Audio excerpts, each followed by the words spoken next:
Hai bro, salam sehat, salam kreatif. Bertemu kembali dalam channel Jejak Kata, opini plesetan. Namun sebelum saya ngoceh dan beropini di sini, saya ingin menyampaikan untuk kalian-kalian semua, saudara-saudaraku di seluruh penjuru Nusantara, dari Sabang sampai Merauke, dari Miangas sampai Pulau Rote. Kita harus berhati-hati dalam setiap menerima informasi yang beredar di media sosial. Apalagi saat ini kita sudah memasuki tahun politik. Jangan sampai kita terpecah belah hanya untuk kepentingan politik kelompok-kelompok tertentu.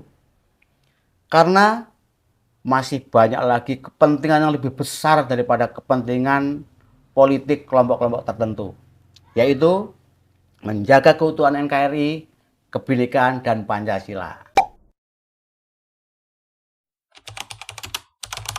Kita ini dihadapkan dengan berbagai pemberitaan yang unik-unik, pemberitaan-pemberitaan viral dari orang-orang kecil yang menyebar ke penjuru seantero Nusantara, dari Sabang sampai Merauke sampai pelosok-pelosok Miangas dan Pulau Rote. Berita atau informasi cerita tentang dunia perselingkuhan ini memang sudah tidak asing lagi ya. Di kalangan siapapun lah, kalangan selebritas, ya oknum pejabat, dan juga masyarakat biasa. Tetapi yang unik kali ini, dugaan perselingkuhan itu dilakukan oleh seorang menantu kepada ibu mertuanya. Sehingga, wah, ini menjadi berita yang sangat fenomenal, cerita yang sangat heboh. Tidak kita pungkiri, peristiwa seperti ini memang banyak menarik perhatian publik. Karena, ya, banyak orang kepo dan banyak yang ingin tahu. Sehingga ketika ada satu peristiwa muncul di media massa ataupun media-media sosial, wah pasti langsung diburu oleh para netizen, dikepoin. Sebelum menikah itu, waktu 2020, aku pernah mergokin chat ya, bukan ngelihat secara langsung, bahwa mereka itu udah pernah berhubungan badan. Buntut dari pengakuan NR pada Denny Sumargo dalam sebuah podcastnya, membuat R, suami atau mantan suami dari NR ini, marah. Yang pada akhirnya NR dilaporkan kepada pihak kepolisian. Tidak hanya NR, tetapi juga Denny Sumargo dipolisikan. Denny Sumargo ini dilaporkan ke Polda Banten dengan dugaan kasus pelanggaran Undang-Undang ITE.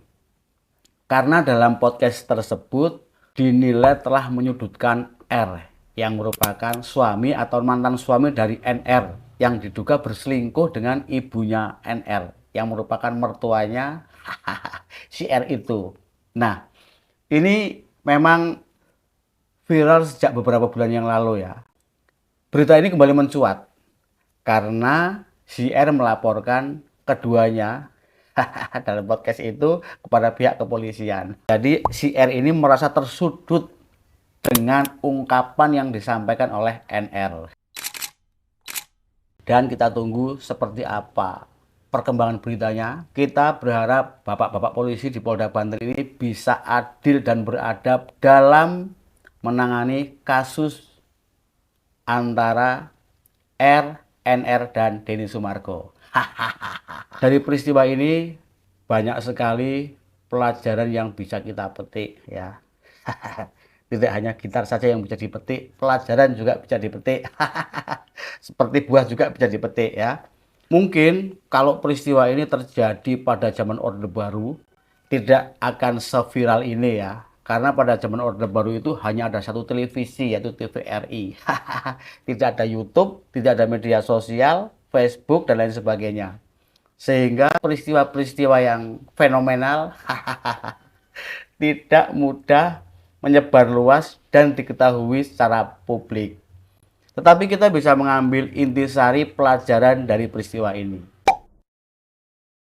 Jejak digital bukanlah jejak telapak gajah, yang jika kena hujan atau tanah yang diratakan, jejaknya akan hilang. Selagi Mbah Google masih ada dan internet masih ada, jejak kalian tidak akan hilang. Oke, itulah opini plesetan kali ini. sekali lagi buat kalian dimanapun di seluruh Indonesia dari Sabang sampai Merauke untuk berhati-hati dalam menerima informasi yang beredar di media sosial. Apalagi saat ini sudah memasuki tahun politik.